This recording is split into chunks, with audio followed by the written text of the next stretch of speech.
Hey there, today I want to show you really quickly one way of many to change your wax. So this wax has completely cooled in the dish, and I wanted to show you some different things that you can use to pull it out. So this is a butter knife, of course, and then a chopstick, a spoon, and then this is actually something that I give some of my customers if they order wax from me pretty often. If I have these on hand, I will give them to them for free. But you can use this pointy part as like a something to dig into it, right? And then if the wax is wet, you can come through and scrape it out into the trash. But most people are not going to have that, so I wanted to come in here and show you. This is what I normally use. I normally use a butter knife, and all you do is go down and press into it some.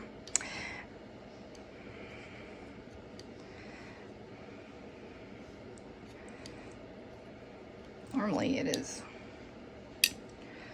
And here's what I do. I normally have like a makeshift trash can in here. Don't judge me, I haven't emptied it in a while.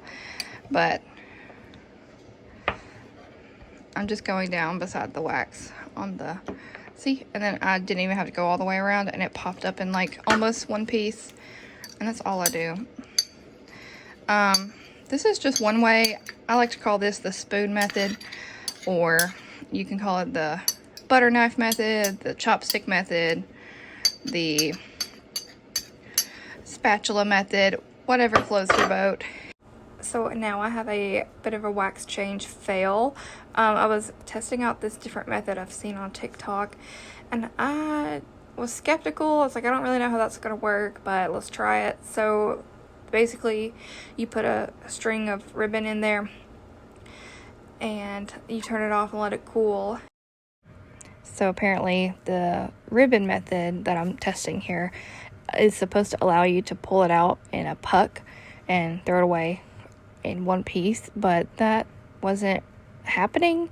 I think maybe some people have better experiences putting it in the fridge, but that was just a little too many steps for me. So overall, I think this is just overcomplicated and not worth your time to use this method to change your wax. So that's a no from me, dog. And here's another method I wanted to show with a spatula.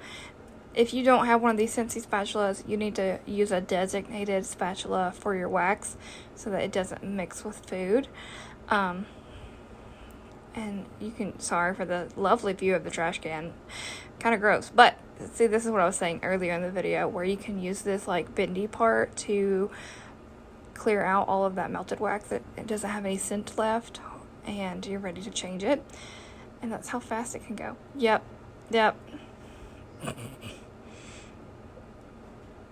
Okay, well, and then sometimes I'll just follow up with a paper towel to finish wiping it up.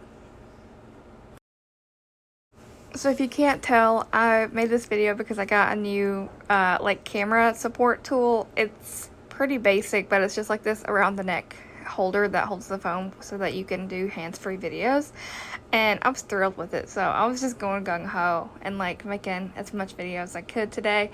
But I'm about to show you the last wax change method.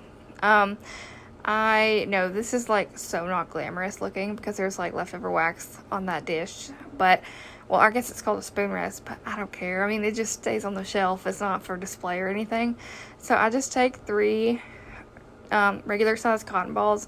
This is what I do most often because I'm impatient and I don't let things cool before changing them. So I just use cotton balls.